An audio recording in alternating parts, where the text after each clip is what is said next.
conversation we're having this morning is the danger of building collapse, but I won't be having that conversation alone. I already have my guest seated in the studio with me here. His name is Engineer Lanre Ayegoro, and Engineer Lanre Ayegoro is a structural engineer, managing partner of Lands Consult, a firm of consulting civil structural engineers. He graduated in 1980 from University of Lagos with a degree in civil engineering, and he has 41 years of cognate experience in consulting and construction in Nigeria. Good morning, sir. Good morning.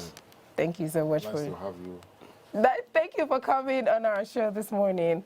Okay, thank you. All right, so now we're going to get into the conversation that has already started. We had an architect, and Adi had a conversation with that architect. And our case study for this particular conversation on the dangers of building collapse is on the unfortunate incidents that happened at Ikoyi, the building collapse. But I'm going to be sharing just a brief background of that story for people that are not aware of that particular story, and will definitely be seeing a video of what happened. Now, the death toll in the 21-story building that collapsed on Monday on Gerrard Road in the Ikoyi area of Lagos State has increased. The building crumbled around 2 p.m. when workers were on the site.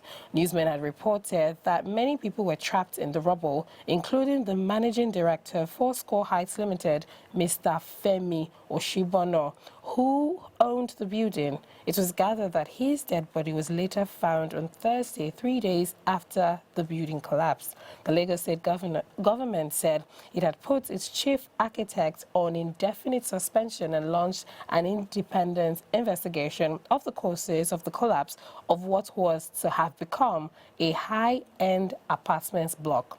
The suspended general manager of the Lagos State Building Control Agency, Bola Oki, on Monday stated that the collapsed structure was approved as a 15-story building and not 21.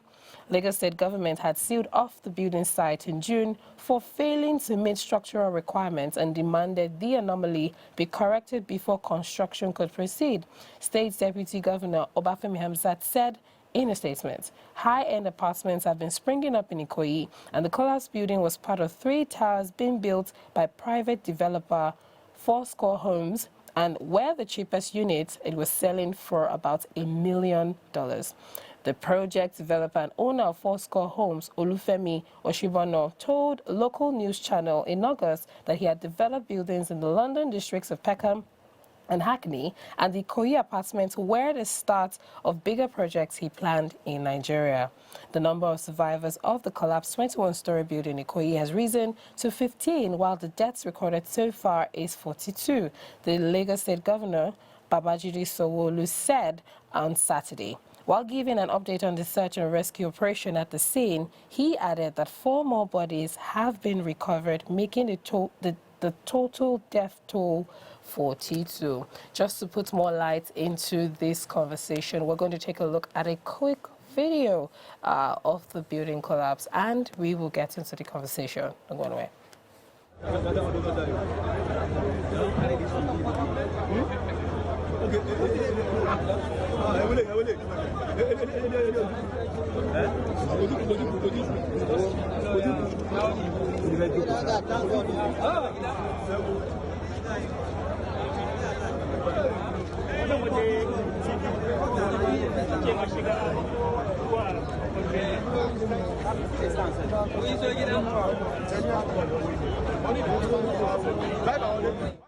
Thank you for still staying tuned. That is the video on the 21-story building that collapsed in Ikoyi, and it's a tragic one, even stating from the video that we just saw. But we still have our guest here with us this morning, Engineer Lanre Ayegoro. He is a structural engineer. Thank you for still staying with us, sir. Now, my question first, even to start with this whole thing, is what exactly is the duty, what is the job description of a structural engineer when it has to do with projects, building projects like this? Good morning once again. Before I proceed further, I would like to commiserate with the families that lost people in the unfortunate incident and those who lost those who are even in the hospital as we speak, that God will grant them speedy recovery. Amen. And those who have lost investments, God will recoup their investments. Amen. So I concentrate with the Lagos State government, which is the chief host of the project. Thank you. Now let's talk about what the job description of a structural engineer is. You see, in the building industry, it's a teamwork. You have the architect who conceives the idea of what the building should look like. You also have the structural engineer who designed the structural components of the building. I'll come back more on the structural engineer because I'm one. Then you also have the electrical engineer who does all the designs of the electrical, components of the building. You have the mechanical who does the design of the lifts, the plumbing system, etc. And you have the cost consultants. That's the chief accountant for the project who manages, the portfolio of the finances. And you also have the geotechnical engineers who carry out the soil investigations for the project. So it's a teamwork, like I said. But in particular, the structural engineer is the guy or the person who designs the structural components of the building. When I say structural components of the building, we are talking of the foundation on which the building is resting.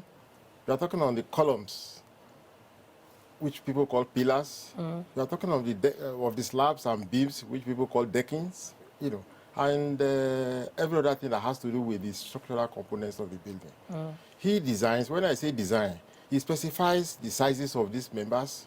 He specifies the number of reinforcements. That's what people call iron rod, and the way and manner they should be positioned, and the quality of the concrete, the grade of the concrete that should be cast. Those are the basic things that the structural engineer will do on a building project. Beyond the design, when you do the design, you present them in form of drawings, which will be taken to the site for implementation. And indeed, the job of the engineer does not stop at the design stage. He also supervises the construction works to make sure that whatever he has designed or specified are being adhered to on site. For the best of designs, if they are not implemented on site appropriately, it's still a futile effort. So the supervision is even very key. It's very key. But you find that some clients feel that once you have designed, they can carry on by themselves, or they can use less competent people to implement. It's totally wrong. So the structural engineer is key. He is the one that ensures that the building stands without any distress, without any failure, both ultimate or serviceability failure, as the case may be. It is the work of the structural engineer. Okay, so a number of building collapses in the news have been linked to structural failure. Like, I'm going to give some examples. We had the Synagogue Church building in September 2014, and of course now the recent Ikoyi building collapse. Why is this so? Well, so many buildings are standing without any structural distress or collapse. Just like you have so many aircraft taking off and landing. But it is only the one that crashes that you get to know in the news. The millions that have landed safely today, the millions that will take off today, nobody hears about them. But when one air crash occurs now, it will be news all over the world. So when you mention one or two, they are accidents of the profession. And they are few and far between. Let me put it that way. You know, this particular conversation, like we said earlier, is very tragic. And yes, we we hope that the Lord gives all the family members that have lost, people, the fortitude to be at the loss. But let's look at it inwardly. Money has been lost as this conversation is going on now. And as we are speaking, they're still trying to get out people from the collapsed building. We cannot say for a fact what had happened, or can we? Do we even know what happened at that particular what happened at a particular building? Well, the Lagos State government has set up a probe panel and has given them 30 days to submit a preliminary report. It is safe and better to wait for that report to come out. And I can also say from hindsight that the institution of structural engineers had also set up a probe panel to look into, just present the preliminary report I will believe that within the next 1 week or so, such a report will come out. It's better not to speculate because you may prejudice the report of the pool panel because you can never be too sure what it is. These panels will look into the documents, they will look into the implementation of the construction, and they will ask questions even from the people that are involved. It is then they will get full details of what had happened, and when such is published, we all know exactly what has happened. I mean, people are saying that this particular conversation is it's as a result of incompetent people that have been put on this project. According to hearsays and reports, we hear that some contractors had actually pulled out from these particular projects because they felt that this is something that shouldn't be. Now, that would lead me to this question. Do you think Nigeria is ready for this kind of building? I know, the question was asked from the architects and you were answering from outside the studio, but I'd like to ask, are we ready for this kind of building? Is this something that we should embark on? Thank you for the question. We are very ready for this kind of design or construction. The most important thing is when you want to build a building of that nature, you employ the services of registered, competent professionals. Structural engineer being very, very key. When you choose a structural engineer, you can ask for the pedigree of such an engineer to know what kind of jobs of that nature had the person, carried out. That will guide you in getting your comfort that it can be done. And indeed, it can be done.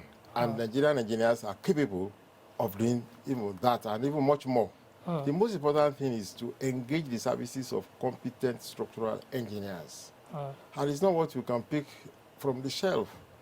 It has to be born out of training over the years and experience on the field. When you get such a firm or a company, you are good to go. There's nothing to worry about. So many other structures are being constructed or have been constructed in Victoria Island, Ikoyi, and in Lagos in general. They are standing. So if the right things are done, we will not be having this kind of conversation we're having. Okay. I mean, what are the other causes that can actually, make a building collapse? I mean, we've talked about the structural part, but you mentioned you said it was a teamwork at the beginning of this conversation. So what other things can actually cause a building to collapse? Well, a building will collapse if there are structural distress, if there are structural inadequacies, if incompetent hands handle the construction. And if inferior materials are used, you will know that in the building construction, you use iron rod reinforcements. These ones have to be tested and be sure that they meet the specifications of the structural engineers.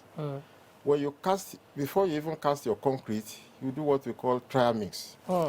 When you do your trial mix, that ensures you what kind of strength you are going to get, what kind of strength you are going to get from the concrete before you even begin to implement or carry, the real concrete works. So when you do all that you need to do, there's no need to worry about structural failure. It won't occur. I mean, it's so interesting that at the moment we do not know what has happened in that particular part, and I'm hopeful that by the end of these 30 days we would get good reports and we would know what happened, because according to the story, the developer actually died in this particular building collapse. But then if we're going to be asking questions, and who would we talk to? Because at the moment, I'm looking at it from my own mind's eye. I'm feeling that the person that should be there to answer all the questions is no more. So how do we even forge ahead? Would this be a case of, it happened, it became the rave of the news, and then he died? No, it won't be.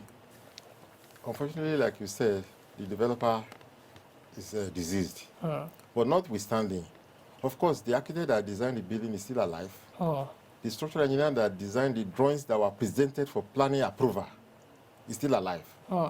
And indeed, the person that presented those drawings for approval will obviously have written an undertaking that he will be supervising the project. It's one of the requirements of the Lagos State government.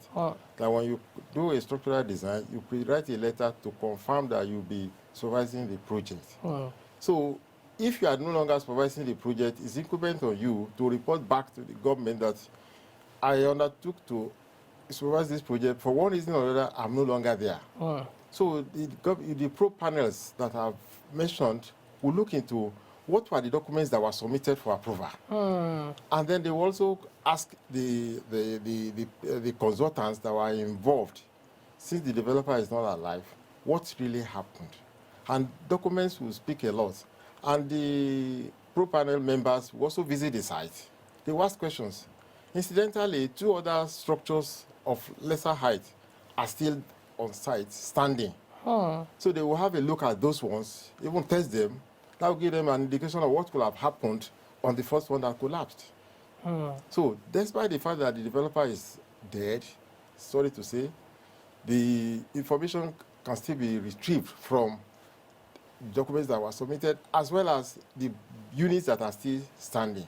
All right, now, research shows that heavy rain has a hand in weakening the structure of a building. How can house owners be better prepared for something like this? I've seen situations where buildings go down because of heavy rain. I mean, it's been raining, and it's very popular on the island that sometimes it gets flooded. So how can, house owners, in fact, how can people that are looking to having houses in this kind of past prepare for situations like this? It's not a problem in the sense that, like I said, when you want to put up a building in Lagos, it is important that you get the services of a competent structural engineer. When you do, he will ask that you carry out geotechnical investigations of the soil, which is to say that you are going to probe down the soil to know the kind of soil you have. And from the meteorological services, you get the information about the rainfall, etc. The structural engineer will combine all this information to design its foundation. Once the foundation is well designed, the rest is not a problem anymore. So it is just important to do the proper design and proper implementation of the design on site. So I can assure Lagosians and even investors in Lagos that Lagos is safe to invest in. Get competent structural engineers, your building is safe. And through it, make sure that the service of the structural engineer is not withdrawn. And the contractor is a competent one. So who supervises projects? Now, I'm not even looking at sky high-rise buildings at the moment. I'm looking at normal buildings because I know for a fact that there should be somebody put in place to see what is happening. I see houses go down all the time, and it could be due to weather. I mean, like we've discussed rain. It could be due to different things.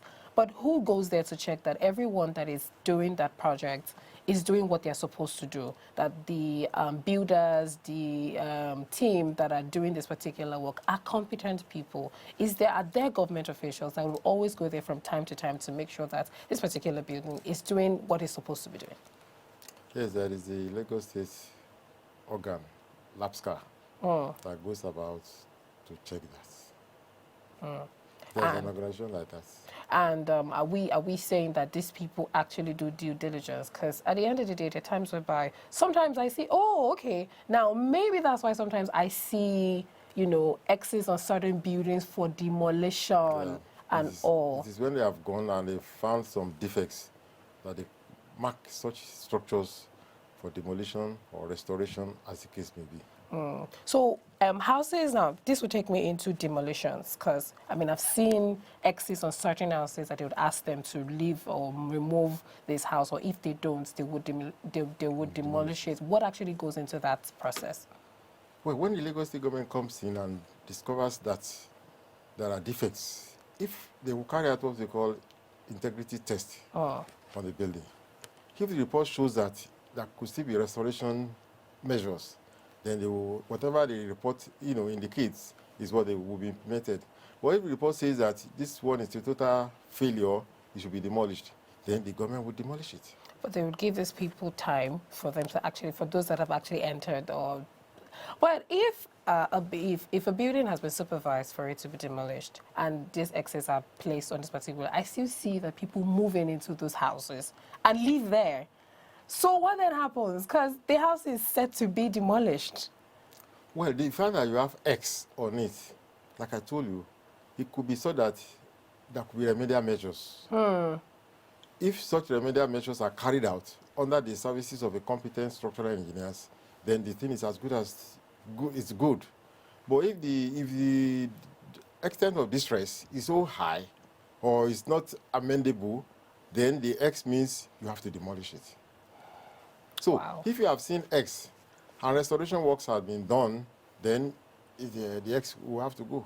But if it is such that the building is totally distressed and nothing else, no remedial measures can be done, then of course it has to be demolished. Now let's go back to the Ikoyi building that collapsed. Now it has been, I heard that any building collapse, it becomes government property. Any building that goes down becomes property. How true is that? And also, what then happens when the investigation is out? Is it that, these people can now go on continuing their projects, or it is sold? I mean, does it mean that everyone has lost their investments totally? I regret to say that the law, as we speak, says that once this kind of disaster occurs, the land belongs to the Lagos State government. So the Lagos State government will then be in a position to decide what they want to do thereafter. But like I said, the report of the probe panels will determine what the government will actually do. So, but for the investors, it's a sad news that to retrieve their funds will be very, very tough. More so that the developer is diseased. Yeah, actually. I mean, there's so many things to look at in this particular. It's a sad story. One. It's a sad story. We pray it doesn't occur again. Yeah, amen. We really pray. Thank you so much for joining me this morning, Engineer Larry Ayigoro, for actually shedding a lot of light into this particular conversation. And hopefully when the news comes out and we see what actually happens, we'll call you back so we can actually break it down to see, what happened and how we can move forward from there. Thank you so much for joining us this morning.